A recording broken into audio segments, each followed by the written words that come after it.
which kind of brings back to the question about how when we are in a relationship, because I know you talk about it, but when you have the fantasy that someone's always going to be nice and never be mean, or not cruel, or always be hungry and never not be. When you're in a relationship where one person is critical and sarcastic, ironic, talking down to you, blaming you, like all those kind of patterns, is that something? Because if there's no benefits without drawbacks, or drawbacks without benefits, are you supposed to look at those things and see what are the benefits in that person attacking over and over? Or are you is the person looking to develop themselves and say like, yeah, maybe that's not the most loving or most caring way of being? Like, how do you see that? Should the person— What do you do with that? Yeah. The first question you want to ask is, you go to a moment where and when you perceive this individual displaying or demonstrating verbal criticism. And then at that moment, you ask, who has me on a pedestal? Because you only get criticism when you're above equilibrium, puffed up, inflated, and being praised by people, and you're needing that in order to get you back into authenticity. If you really understand that everything that's going on in relationship dynamics is attempting to get you into authenticity, it changes the game. Because if you look very carefully, I learned this years ago, gosh, 38 years ago, 9 years ago almost. Now, 30, not quite that far, 35, 6 years ago. Mm-hmm. I would have this big day in my practice, and I would serve a lot of patients and a lot of acknowledgement and a lot of staff acknowledgement and praise and money and this kind of thing. And I'd kind of, by the end of the day, I'm like, touch me and you'll heal kind of thing. I'm bad. Yes. And I'm thinking, I'm really amazing, right? And I'm driving home, and my car is usually puttering or something. There's a sign in my car that humble me, but I don't listen to that. I just think, oh, that I because I'm arrogant, I think, well, the guy that didn't fix the car, I got to take it in again. And the symptoms are there. And I get home and my spouse nails me, just nails me. You forgot this, you didn't do this, you didn't do that, you should have done this. And I'm thinking, oh, toxic bitch, right? I'm really upset. Bitch is beautifully inspired teacher of conscious humanity, but you just haven't seen it. She's actually helping me, but I wasn't seeing it. And so I did is I would then have this argument, and then I would be down, and then I would not sleep very well because, and then you get up the next morning, and then you have this down day, and it's cancellations and whatever crazy stuff happens. And then you go, whoa, what a day. I'm under the world now.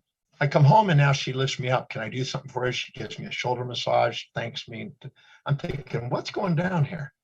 And I watched this dynamic and paid close attention to this and realized that whenever I was humble, she was lifting me up. Whenever I was cocky, she was pulling me down.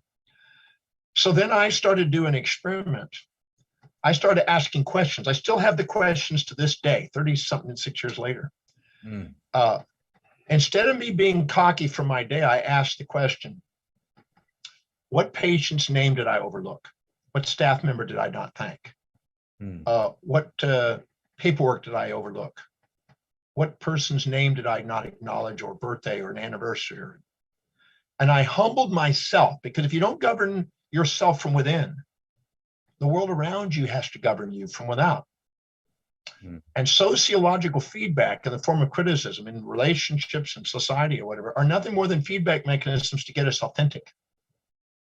So what I did is I asked myself my own questions to humble me when I had this big day and I was cocky, because I could feel it. I'm like, whoa. And like, look at me, And then what I did is I humbled myself, and I didn't stop with the questions until I got a tear of gratitude for the opportunity to be of service to people today and be appreciative of my staff, and now be ready to be home present with my family. So I humbled myself. And when I came home, I had a completely different wife. It was like a quantum entanglement game. As I shifted my position and momentum and my perceptions, they shifted. And then if I had a down day, I would do the opposite. Who did I serve? What did I name? The names I remember. What birthdays did I remember?